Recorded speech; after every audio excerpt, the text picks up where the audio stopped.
I just graduated from University of Illinois and moved back in with my parents. And I knew right away this wasn't going to last too long because I just need a little independence.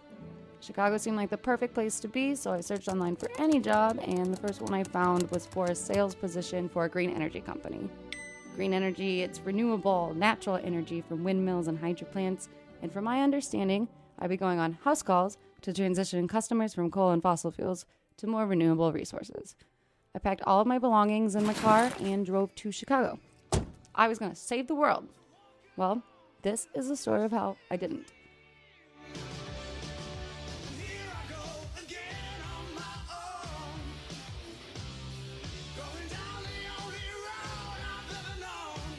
Getting to the city was not easy. I decided to move in the middle of winter, one of the coldest winters in Chicago. There was actually an ice storm happening as I left. On the journey, my car spun 180 on the interstate, and me and all my belongings were almost crushed by a semi-truck. But I was not deterred. I got to the city, and there was at least a foot of snow on the ground. My first day. So it started off pretty normal. I was greeted in an office where everyone was dressed in suits and seemed really friendly. They taught me about the product we would be selling and how to deal with objections.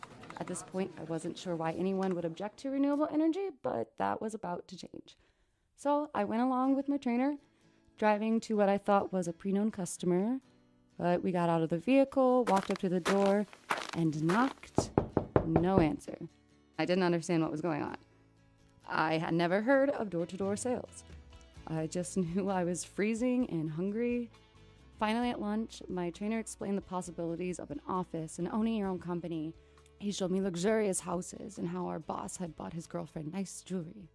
I just traveled 500 miles to start a new life, and my heart really wanted to believe this was true.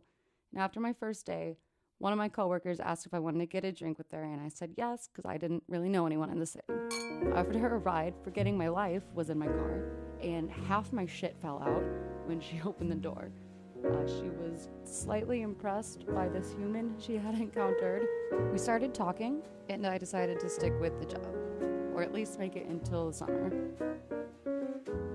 For this job, I was supposed to get to as many houses as possible. So basically, the more doors I had slammed in my face, the more likely I was able to make a sale. So there was a lot of knocking and waiting and walking and knocking and then getting screamed at. There was this one woman who believed I was advertising religion, and she was screaming through her window that she didn't believe in God and to get the fuck off of her property.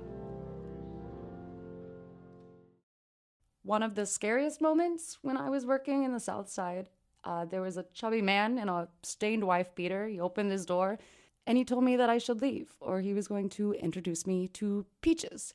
So I was a bit confused and curious, and I asked, "Who's Peaches?" Then I heard the growl of his dog, so I wished him and Peaches a lovely day and got the hell off his property. Once summer came, the job actually became a little bit fun.